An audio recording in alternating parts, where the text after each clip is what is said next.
Assalamualaikum warahmatullahi wabarakatuh. Selamat bertemu kembali anak-anak. Setelah pada pertemuan yang lalu kita membahas materi genetika dari sisi persilangan baik monohibrid, dihibrid, maka pada kesempatan ini kita akan membahas soal materi genetika. Kita akan mulai pembahasan soal materi genetika. Oleh karena itu siapkan kertas. Semoga dengan belajar seperti ini kalian akan semakin mahir dalam mengatasi permasalahan yang berkaitan dengan soal-soal materi genetik. Dalam kesempatan ini kita akan mencoba melanjutkan pembahasan soal-soal materi genetika. Ya, anak-anak semuanya, di depan kalian sudah ada soal. Saya bacakan aja.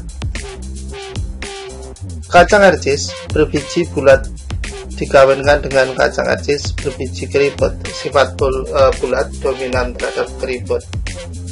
Keturunan pertama menghasilkan kacang berbiji bulat dengan genotipe. Berarti yang di sini yang ditanyakan adalah genotipenya. Ya. Kita akan coba menguraikan. Pertama adalah kacang berbiji bulat dikawinkan dengan kacang RCS berbiji keriput. Misalkan untuk bulat, karena dia sifatnya dominan, kita kasih simbol bulat atau B besar. Ya. Kemudian dengan fenotipe bulat. Ya. Bulat. Kemudian dikawinkan dengan kacang RCS berbiji keriput. Sifatnya adalah resesif. Ya, berarti kasih bekecil. Di sini keriput. Berarti dalam hal ini gametnya adalah B. Kemudian di sini juga B kecil.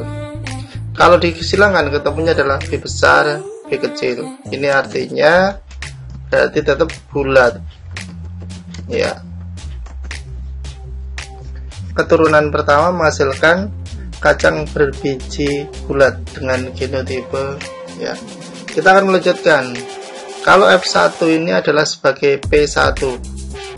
Keturunan pertama. Kalau sudah keturunan pertama berarti selesai.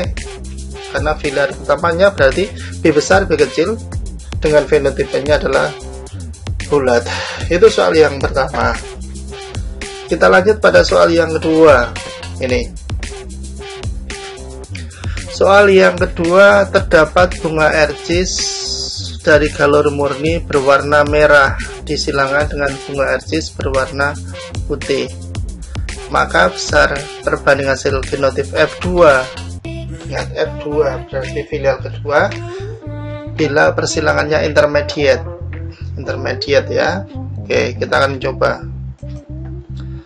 Di sini ada indukannya. Apa dulu? Bunga RCS dari galur murni berwarna merah. Misalkan sifat dominannya saya kasih M, merah, MM. Berarti fenotipnya adalah bunga merah. Kemudian disilangkan dengan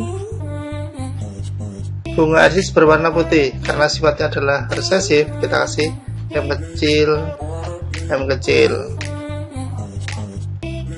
Berarti sini bunga putih. Berarti di sini gametnya adalah M. Di sini adalah M kecil. Maka filial pertama adalah M besar, M kecil. Ini ada kita kasih contoh karena si intermediate. Kita kasih warna pink. Nah, berarti bunga pink. Ya. Oke. Kemudian akan disilangkan dengan filial pertama. Berarti filial pertama sebagai parental kedua. Berarti M besar, M kecil disilangkan dengan M besar, M kecil. Di mana M besar, M kecil fenotipnya adalah bunga pink. Ini juga bunga pink. Ya. Sekarang gametnya apa? Gametnya di sini berarti untuk yang sini adalah M besar, sini M kecil, yang sebelah kanan juga M besar, ini juga M kecil. Kita pindahkan ke sini, ke tabel ini. Berarti di sini M besar, M kecil. Di sini juga M besar, M kecil. Ya. Sekarang kita lihat. Maka hasilnya pertama ini disilangan dengan ini. Maka hasilnya adalah M besar, M besar. Ya. Kemudian ini dengan ini. Berarti hasilnya ada di sini. M besar, M kecil. Ya, lanjut.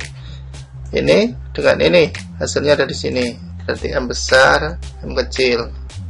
M besar, M kecil. Oke. Kemudian yang ini dengan ini, hasilnya adalah M kecil, M kecil. Yuk. Sekarang kita akan mencoba melihat perbandingannya untuk F2-nya. Perbandingan genotif F2 bila persilangan bersifat intermediate. Pertama, M besar, M besar. Ini fenotipnya adalah bunga merah. Merah. Jumlahnya berapa? Hanya 1. Ini kita kasih tanda merah. Ya, coba kita kasih warna merah. Merah. Oke. Kemudian M besar, M kecil. Ini adalah bunga pink. Pink, nggak tahu tulisannya gimana. Ini serta ini. Ya. Jumlahnya adalah 2. Kemudian M kecil, M kecil. Berarti ini bunga putih. Jumlahnya adalah 1. Berarti dari sini kita bisa menyimpulkan bahwa perbandingan antara M dibanding dengan M besar, M kecil dibanding dengan M kecil, M kecil sama dengan 1 dibanding 2 dibanding 1. Ya. Malah jadi seperti ini. Kita ulangi, 1 banding 2 banding 1. Oke. Ya. Ini perbandingannya. Jadi dari sisi sisi genotif kedua, bila persilangan bersifat intermediate, berarti perbandingannya adalah 1 dibanding 2 dibanding 1. Ini kemudian 1 banding 2 banding 1. Oke. Jadi dua soal ini semoga bisa membuat kalian menjadi semakin paham bahwa sebenarnya materi genetika kalau kita mau mencoba secara pelan dengan penuh kesabaran, insya Allah bisa kita laksanakan dengan baik. Akhir kata, Assalamualaikum warahmatullahi wabarakatuh.